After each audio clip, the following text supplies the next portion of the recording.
escalares. Entonces la autoorganización es la base de la emergencia de niveles escalares, que supone la selección natural sobre variantes que venían evolucionando por desarrollo gradual hacia niveles de especificación más alta. Entonces, esa es una manera de mantener ellos su relación con el medio externo y con los factores internos. Estos ajustes a nivel somático, a nivel fenotípico, son impredecibles, pero no por eso menos ciertos y reales. Es decir, ¿cuál es el tipo de ajuste metabólico que adopta una bacteria cuando se cambia el medio nutritivo? Los bioquímicos saben que hay muchas vías metabólicas que se cruzan y puede ser subsanada haciendo bypasses en diferentes sitios. ¿Cuál? No se puede predecir. Y lo mismo a niveles fisiológicos, a niveles ortogenéticos, y menos aún en aquellos niveles más plásticos como el comportamiento. ¿Cuál es la conducta que va a adoptar un organismo ante determinadas situaciones? Lo único que uno puede decir es que cualquiera que sea la conducta tiene que ser compatible con su organización. Y por lo tanto se habla de una escogencia que depende del nivel mismo de organización en desarrollo, ¿sí?, de los ajustes que conducen a las situaciones más favorables. No quiere decir mejores, pero sí significativamente más favorables.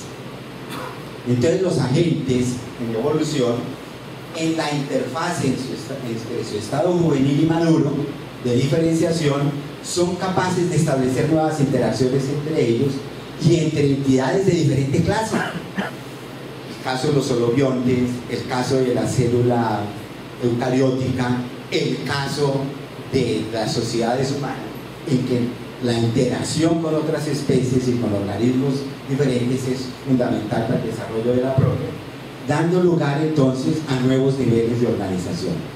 Y la selección natural es como ese freno, no viola la ley de la entropía, no la puede, esa es más general que la ley de selección natural, pero sí le pone una fricción y hace que los sistemas no aumenten la entropía evolutivamente inmediatamente. La selección natural me retiene configuraciones más juveniles que hacen que el proceso de senescencia o de congelamiento del proceso evolutivo se vaya retardando.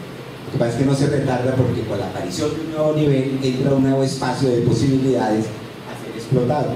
Pero por ejemplo la neotenia tendría que ver con eso, es decir, la selección natural favoreciendo la forma juvenil da lugar a seres que nos parecemos más a las formas juveniles que a las formas adultas del chimpancé. Pareciera que la forma adulta del chimpancé ha llegado a un cul-de-sac evolutivo, a un edén, a un camino sin salida, mientras que la juvenil nos dio lugar a nosotros.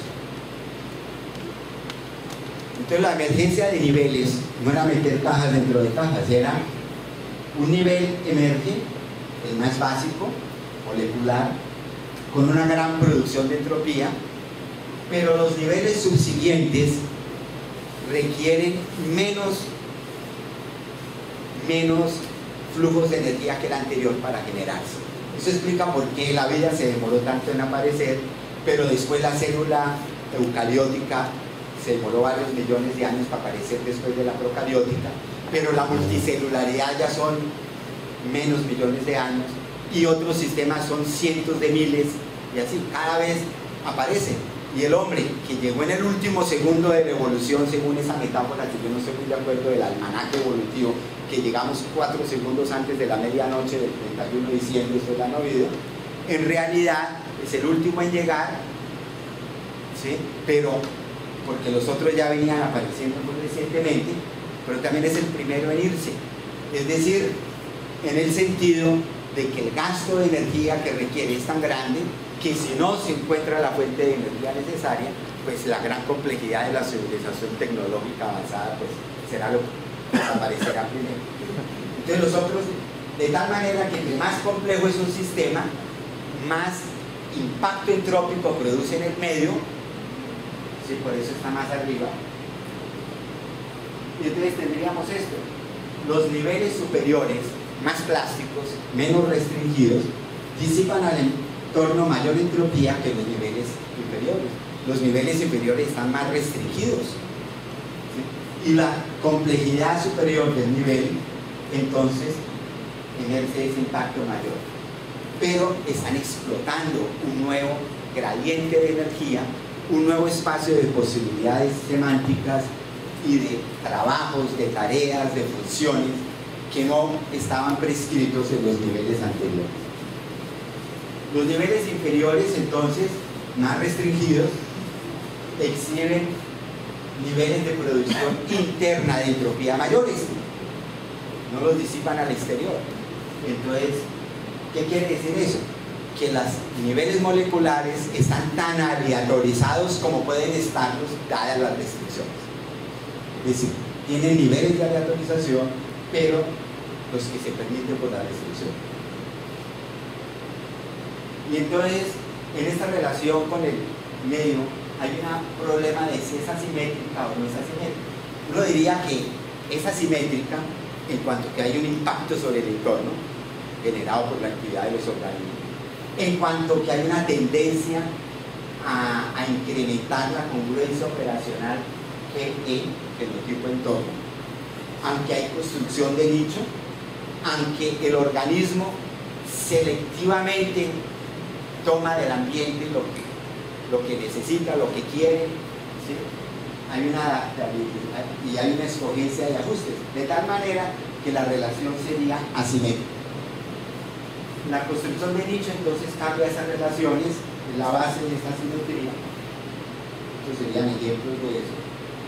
Pero matemáticamente tendríamos entonces que los niveles de congruencia funcional y operacional entre el entorno estarían dados por elementos. Aquí tenemos dos círculos,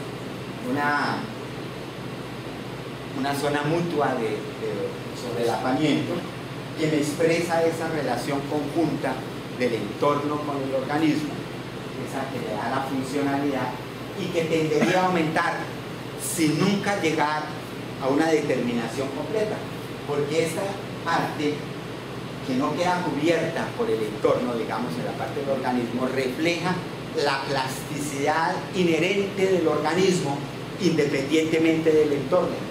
Es su capacidad de anticipar otros entornos posibles u otras situaciones que no sabemos cuáles sean, pero un organismo plástico mantiene una propia plasticidad intrínseca, pero la que manifiesta es la que se da en su acoplamiento con ese entorno específico con el que está viviendo. Entonces, sería una relación de este tipo, no están completamente disjuntos, porque entonces no podrían existir, ni completamente contenido el uno en el otro, porque entonces el organismo estaría completamente dependiente del entorno y no podría innovar.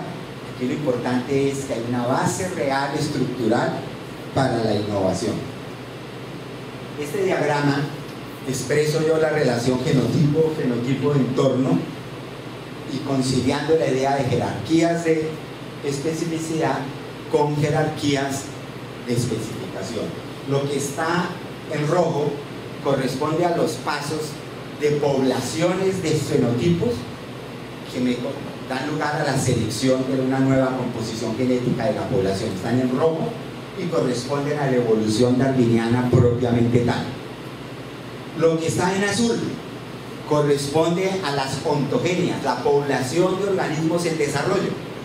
De un conjunto de genotipos me sale un conjunto de organismos en su fenotipo, ¿sí? Y en donde se dan interacciones con el entorno que son de dos tipos, y abajo hacia arriba, condiciones y factores físicos que lo afectan, digamos, mecánicamente, como describe Darcy Thompson en su formación morfológica, y en verde los sistemas de herencia epigenética que describe Jablonka, de tal manera que eso registran información del entorno que está siendo importante en la construcción de ese fenotipo en ese momento determinado.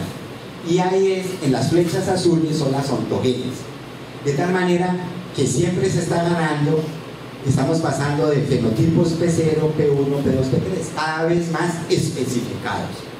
Como resultado tenemos evolutivamente una visión en que nos habla de la congruencia entre los genes del medio ambiente, que es lo que explica el neodarwinismo, el eje vertical rojo, y una dependencia mayor, pero nunca completa, de factores genéticos al desarrollo. El desarrollo de los organismos repite de alguna manera el proceso evolutivo, pero de una manera más fácil y directa, porque ya hay una serie de factores genéticos que refuerzan eso.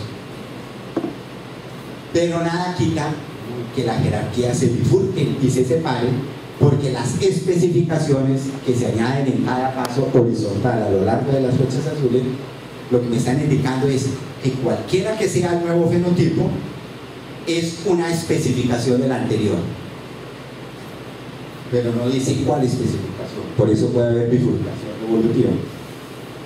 Entonces, aquí es importante tener en cuenta las nociones de acomodación genética de Westerhart, de rewiring, de controles genéticos de Sean Carroll y de la asimilación genética de Baddington, porque estas ayudarían entonces en la evolución del desarrollo. Por ejemplo, aquí hay unas citas de Stuart Newman, de Jablonka, que he tomado para reforzar ese punto de vista. Dicen que justamente en la evolución primitiva los organismos estaban más dependientes de factores morfológicos dados directamente por el medio ambiente, que formaron los primeros agregados celulares. Y después, o sea que el patrón de organización, como dice Kaufman, como decía Brian Goodwin, se define antes de lo que puede hacer la selección natural. Y a lo largo de la evolución, por selección natural, y gracias a esos mecanismos de acomodación y asimilación genética, entonces lo que era producto de la interacción con el medio se va fijando, se asimila genéticamente y ahora viene a ser reforzado por factores genéticos. Y entonces el desarrollo actual, las ontogenias, son mucho más rápidas. Una manera de ver eso, por ejemplo, la conservación del estado filotípico en la evolución y en el desarrollo, por ejemplo, de los vertebrados, en un estado filotípico que define las características más generales de los vertebrados o de los artrópodos, otro tipo de estado filotípico. Y resulta que eso también está reforzado hoy en día por factores genéticos. Entonces tenemos que también hay una jerarquía, en este caso de tiempo y de especificidad en los genes, no de estar contenidos de, o sea, unos genes que se expresan tempranamente en el desarrollo y que corresponden a los genes comunes prácticamente a todas las organizaciones celulares, como lo demuestra Tomasel y Dick Harthaus, o por ejemplo genes eucarióticos, genes de una jerarquía de genes de protostomados, de bilateria, y curiosamente cada vez son menores. Es decir, lo que nos hace diferentes son cada vez un conjunto menor de genes. ¿Sí? Hay una jerarquía genética en el tiempo que se fue construyendo a medida que evolucionaban los organismos en su sistema de desarrollo, que era lo que yo quería poner en esta figura. ¿Sí? Eso me da lugar también a una jerarquía acumulada de resultados genéticos, ¿sí? Que es importante en la propuesta, de tal manera que hay algo de recapitulación en la evolución de los organismos, en la ontogenia. La ontogenia repite algo de la filogenia, tal como lo muestra Arthur Wallace recientemente y otros autores. Por lo menos las grandes transiciones de la evolución aparecen ahí en los procesos ontogenéticos. Y entonces predomina la relación asimétrica organismo-ambiente. Entonces, ¿de dónde viene la idea de que la relación no era asimétrica, sino simétrica? Y en algunos casos impuesta por el ambiente, asimétrica por el sentido contrario. Creo que esta visión tiene que ver mucho con el desarrollo de la teoría neutralista de la evolución, donde se pueden aparecer fenotipos igualmente adaptados y que por lo tanto la predominancia de ellos en la población no tiene que ver factores de selección. Sin embargo, eso llevaría a que, si eso fuera cierto, las escogencias en los ajustes que hacen los organismos a nivel metabólico, fisiológico, ontogenético, comportamental, serían igualmente ventajosas, no importa cuál, o sea, serían completamente azarosas, aunque ocurrieran en el contexto funcional que mencioné. Pero la idea, entonces, cada fenotipo tiene un conjunto de fenotipos posibles, y en la idea de la deriva fenotípica, en la idea de la simetría de la relación organismo-entorno, cualquiera sería igualmente probable. Y ese también es un escenario evolutivo plausible, pero menos frecuente a mi manera de ver, porque eso ocurre es en el estado de senescencia. En senescencia, las modificaciones que puede adoptar un organismo ante un desafío del entorno son muy pocas o son de poco impacto, no tienen casi efecto, de tal manera que teníamos una visión basada más en una idealización de la biología como organismos estables y senescentes que como organismos en crecimiento, desarrollo y en actividad dinámica evolutiva, donde realmente se quiebra la simetría y se impone el patrón asimétrico. Entonces tenemos el debate entre la adaptividad y la deriva, las especies más especificadas en el proceso de cambio que involucran menos en transferencias de energía son más neutrales en sus resultados en relación al papel funcional con el entorno, es decir, corresponde a la deriva filogenética y al estado de senescencia.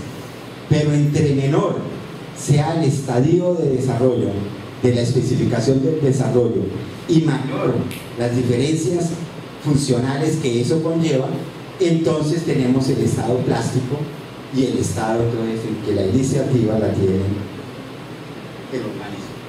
Por último, entonces, la emergencia es si los agentes van estableciendo relaciones entre ellos, de alguna manera construyendo colectivamente sentido, entonces tenemos que se abren nuevos dominios de especificación para nuevos sentidos, nuevas tareas posibles, nuevas maneras de utilizar la energía, nuevas maneras de organizarse, que eso explicaría por qué Charles Peirce en el siglo pasado ya había anunciado que en la naturaleza, a pesar de las restricciones impuestas por la termodinámica y por las leyes de la entropía, de todas maneras eso se sale de un determinismo, porque parece que hay también la tendencia a ciertos grados de aumento de complejidad.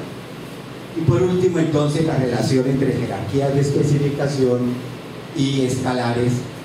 Resumiendo, las escalares son una buena guía para explicar las transiciones evolutivas mayores. Las de especificación, las menores, la especiación, por ejemplo, los saltos bruscos, las escalares, y la evolución adaptativa y gradual sería un caso de desarrollo en jerarquías de especificación. La jerarquía escalar en la emergencia del nuevo nivel es la aparición de un nuevo potencial, de nuevas posibilidades que se van a explorar, ¿sí? Las jerarquías de especificación en cada nivel son las maneras de actualizar ese potencial que emergió. Ya que se actualizan siempre en un proceso de especificación. La primera, entonces, la escalar, abre nuevas posibilidades, nuevas tareas para ser exploradas, nuevas maneras de gradar los gradientes de energía, un nuevo mundo de significación semántica, mientras que la especificación son los ajustes, los afinamientos de las tareas exigentes, los significados más precisos, la adición de restricciones al desarrollo. Y por selección natural, tratando de retrasar el momento de la senescencia. Es decir, la selección natural va tratando de empujar a los sistemas al punto de la interfase entre lo inmaduro y lo maduro, tratando de trancar un poquito. Eso mantiene viva la plasticidad y por lo tanto la posibilidad de la autoorganización a niveles nuevos completamente insospechados. Es decir, la autoorganización que se habilitó, se hizo posible por la selección natural de unidades de desarrollo en la escala de especificación. Muchas gracias.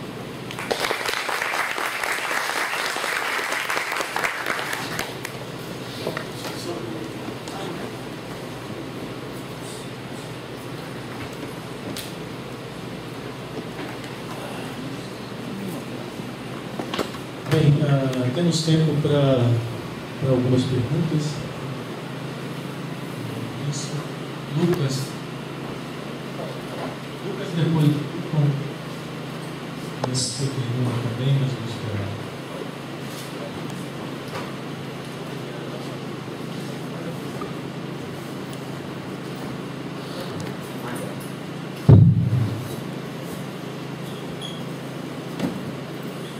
Bom dia, eu queria agradecer pela apresentação, que foi muito bonita.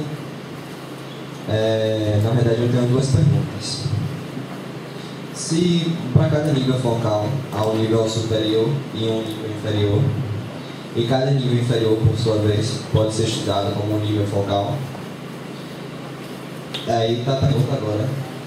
Há um nível inferior mínimo no qual se é impossível estudá-lo como nível focal, e de modo semelhante, se existe um nível superior máximo ao qual não posso estudá-lo também como focal. E a outra pergunta é a seguinte: os organismos unicelulares, pelo que me pareceu aqui pensando, parece ser uma exceção, né? A senescência entre os organismos, comparando com os multicelulares. Quanto mais próximos ao processo de maturação, mais próximos eles estão da reprodução assexuada e, consequentemente, mais próximos a uma nova juventude, né? Minha pergunta, então, esse não seria o tipo de reprodução adotada por um grupo taxonômico, o que delimita o padrão de gerenciamento entrópico que o organismo possui. Ou seja, se o padrão de gerenciamento entrópico for resultado do tipo de reprodução adotada pelo grupo taxonômico, então o nível superior teria pouco ou nenhum poder explicativo quando comparado ao nível inferior quanto ao gerenciamento entrópico dos organismos. Gracias. Pero muy interesantes las preguntas y las agradezco. La primera es la más difícil de todas teóricamente, y ojalá algún día pudiera dar una pista en ese sentido, porque usted lo que está preguntando es ¿cuál es el nivel mínimo en que todavía vemos la individualidad y la autonomía del sistema? Y al mismo tiempo, ¿cuál es el nivel máximo jerárquico en que pudiéramos trabajarlo también como un nivel autónomo? Primero, hay que decir que en principio, por lo menos dentro de las jerarquías biológicas, cada nivel posible debe ser un nivel autónomo. ¿Sí? Eso es correcto. Creo que ahí es el origen de la preocupación. Pero lo que ya usted pregunta realmente nos lleva a unos temas que uno tiene que zanjar en algún momento, de decir, considero biológico de aquí para arriba, ¿sí? Es decir, de niveles moleculares de interacción tipo RNA o proteína o moléculas similares, ¿sí? Hay que hacer taxativamente, pragmáticamente, una especie de corte y decir ese tipo de autonomía la veo clara a partir de tales niveles. Por eso yo me atreví a decir que de lo que conocemos por la ciencia investigada hoy en día, etcétera, el nivel mínimo puede ser algo como las moléculas de RNA en ciclos replicantes como de Eigen, o incluso yo estuve tentado, y eso lo tengo también en un paper que le dejé a Charlie, de poner que el nivel mínimo podría ser incluso una proteína, ¿sí? Una proteína en sus procesos de plegamiento es un sistema que va de lo más general a lo más específico. Lo más específico es la estructura nativa, la estructura plegada, y va pasando por una serie de estados intermedios. Pero eso ya, todavía uno podría avalar algo de eso, de niveles mínimos. De hecho, hoy en día se habla de los priones, y los priones se les da cierta autonomía por esa capacidad de transmitirse y de transmitir estados infecciosos en las células, como el Creutzfeldt-Jakob y otras enfermedades, ¿no? Pero ya a niveles inferiores, yo creo que, primero, no digo no definitivamente, pero tampoco voy a decir que sí. Yo sé que existe un campo de exploración en los físicos cuánticos hoy en día, quienes hablan de propiedades cuánticas de la materia viviente, y hay varios autores de eso, que estarían dispuestos a aceptar que incluso niveles subatómicos de la materia puedan tener algunas de esas propiedades, ¿no? Y que lo discuten.